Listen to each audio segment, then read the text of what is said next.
Welcome back to my channel. I truly appreciate your visit. We left off with Beth inheriting the old house in South Carolina from Grandpa Whitmore. And on her first full evening there, she heard voices in the middle of the night. And then on the following morning, Ms. Sophia showed up with notes Grandpa had her hold for him. Now that you're caught up, let's continue. I stared at the notes for a full 10 minutes before I could understand what I was reading. Grandpa had gone on to conduct experiments without me. He was able to isolate more echoes from around the house. He'd caught snippets of conversation between the cook, Lula, and the footman, Jerry. Grandpa deduced that they were sweet on each other. Grandpa's words, not mine. He even wrote a full transcript of that conversation. "Would you like an extra piece of pie, Jerry?" asked Lula. "Oh, Miss Lula, you's too good to me," Jerry had answered. "You come out back later, you hear?" "Yes, ma'am." On another occasion, Grandpa wrote about the master arguing with his wife. That transcript was longer, and it sent chills down my spine. "George, you must ask Father for more time. You have to arrange for safe passage for us. We can't stay here after what's going on in Washington," the mistress of the house said. "I'm trying, Mary. Your father is being stubborn. Almost all the slaves are gone. It's just the house staff and two others. They won't hurt us," George replied. There was pages and pages of transcripts. The last page was a letter from Grandpa. "Beth, you must be very careful. The history of the house is all wrong. I thought the machine malfunctioned, but I was wrong. The echoes are generating on their own now, and I suspect that we might have opened a sustained portal for them. I've started some possible ways to close it, but I need more time to experiment. For now, it's only echoes, but I fear that something more sinister is happening. Be careful." My hands shook after reading his note. The echoes are manifesting on their own. I got up and retrieved the slave ledger we'd found. According to the transcript of George, they'd been planning on leaving, and they weren't fearful of the remaining slaves. In the trunk we'd found, there wasn't any evidence that they'd secured passage to wherever they were going. At the time, we didn't think anything of it. The story down through the generations was that they left and never came back to claim the land or the house. It was getting late, and I wanted more time to read more of Grandpa's notes. The package he left was extensive. I went back downstairs to lock all the doors. I made a sandwich and took it back upstairs with me. I read far into the night. When I'd gotten to the last transcript, I was certain that Grandpa and I had indeed opened a portal of some kind, allowing the echoes to come through freely. But they were only echoes and scientifically valuable. According to the other conversations Grandpa documented, there had been some military action at the plantation. Soldiers were going around searching for deserters. The soldiers had stayed for several days, scaring George and his wife. Then there was the fire in the slaves' quarters. Lula had been hurt. Jerry had gotten angry and threatened George. Apparently, George was trying to burn down the property, and Lula was caught in it. Jerry and the two other male former slaves had attacked George. They tied him and the missus up. The Whitmores hadn't left at all. They'd been killed and buried somewhere on the property. There was no statute of limitations on murder, and thanks to modern forensics, if DNA can prove the bodies, if found, are George and his wife's. Who was going to pay for the crime? This was serious. Do I search for the bodies? Do I bring any of this evidence to the authorities? Would they even believe me? I couldn't sleep that night. I placed recorders around the house and locked myself in my room. Around midnight, the voices started again. This time they were clear and no longer snippets. It was as if they were happening in real time. "Ms. Lula, you makes the best pie," said Jerry. "You flatter me, Mr. Jerry." In the kitchen, I could hear Millie. "Sit down, mistress. I'll make you a nice cup of tea." "I don't want tea. I want to leave." "Please, mistress. If you ain't going to be nice, Mr. Jerry's going to tie you up too." "Talk to him, Millie. It wasn't George's fault. He didn't know Lula was in there." "It don't matter, mistress. Jerry was planning on jumping the broom with her, and now she's hurt." "She's not hurt bad. She'll recover, and Jerry can marry her then. Talk to him. He listens to you." "I'll try, but I don't think he'll listen. He's real mad." Then in the living room, I hear grunts and moans, and then the pitiful pleas from George. "Jerry, untie me and I'll get a doctor to come see about Lula. The doctor will make her better. You'll see." "I buried Lula this morning, Mr. George. She ain't never gonna come back. You killed her. You have to pay for that. The beatings and screams will haunt me for the rest of my life. The history of this house is clear now. The slaves killed them, and their bodies are buried somewhere on the property. What do I do about it? Who can I discuss this with? I spent another hour listening to murder and screams. When they finally stopped, I felt paralyzed. We've been proud of our heritage for over 5 generations, and it was all a lie. What do I do? I got up to make breakfast, and I was just sitting down to it when the doorbell rang. It was Ms. Sophia. This time, she didn't wait for me to invite her in. She just walked right in. I followed her to the kitchen and I offered her some coffee. You don't make those fancy city coffees, do you? She asked. No, I like my coffee strong and black. You're my kind of people. I quickly poured her a cup and I sat facing her. Was there something you wanted, Miss Sophia? You know this house is haunted, don't you? I choked on my coffee and sputtered. What are you talking about? I asked when I could breathe again. Don't act like you don't know. Your grandfather was asking a lot of questions just before he died. He wanted to know about the history of this house and land. Do you know the history? Before I retired, I worked in county records. I know everything there is to know about this whole area, she admitted, waving her hand. I put down my cup carefully. What can you tell me about the house? Before my family acquired it, I mean. Miss Sophia smiled a knowing smile at me. I can tell that you already know some of it.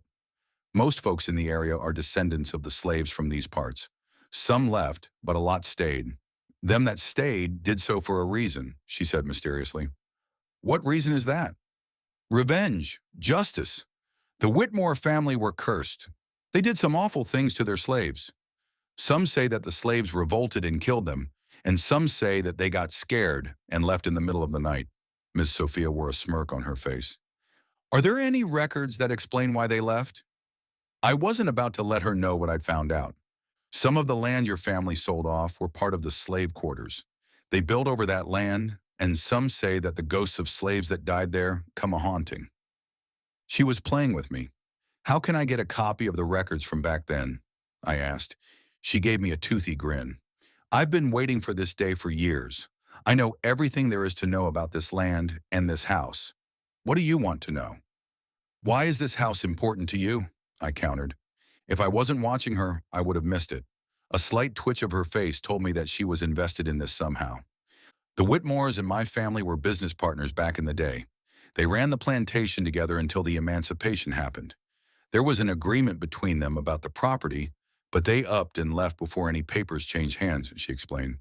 Why is it always about money, I thought. So you're saying that your family had a stake in the property? Are you trying to collect after all these years? Half this land belonged to my family. Don't you think we waited long enough? She asked. She was getting excited, and her face had that red tinge white folks get when that happens. Do you have records to that effect? I worked at the county records office for over 20 years, securing all the evidence I could get my hands on to prove that your family stole our land, she said with conviction. What's that supposed to mean? Your grandfather came to me. He knew that George Whitmore was my family. His wife was a Blake. Her family hadn't come forward, but my family has been waiting for the opportunity to claim what is rightfully ours. Your family wants the land and house even though you say it's haunted? I asked. Them folks down the road say their property is haunted, but I ain't never seen nor heard evidence that it is. Besides, they're using that excuse to sell.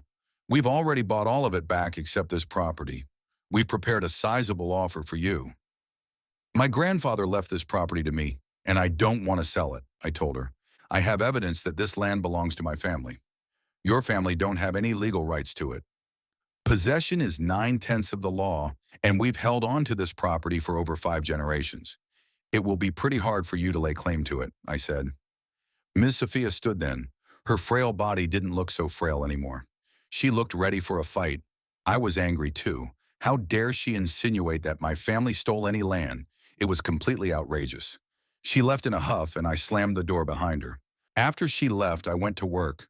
I took out all of Grandpa's notes to study. There had to be a way to close the portal. I had an idea, but it was pedestrian, but it was also worth a try. The living room was where there was the most echoes. I amplified the recorders there and waited. At midnight, the whispers began.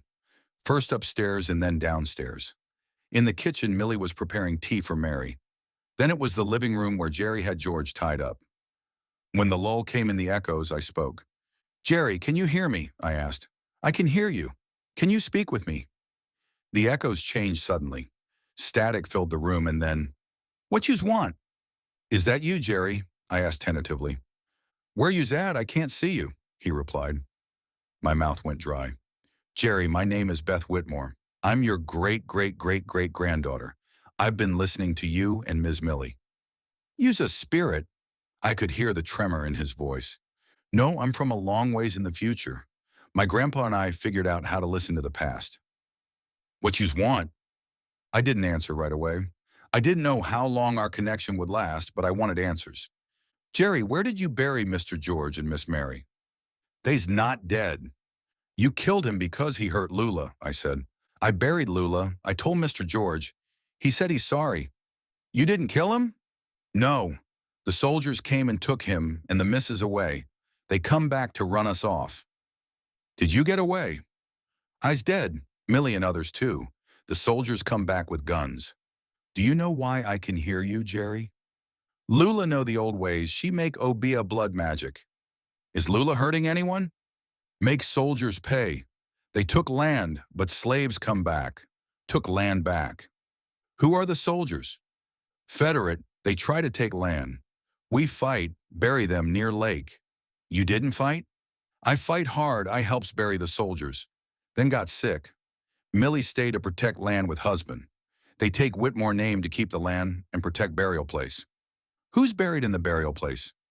"Lula, me and 3 other slaves." Then the static got louder, and then I lost the connection. The living room was silent. I checked the time. It was 3 a.m. I thought it was a scientific breakthrough that allowed us to reach back for the echoes, but now I believe something else was at play.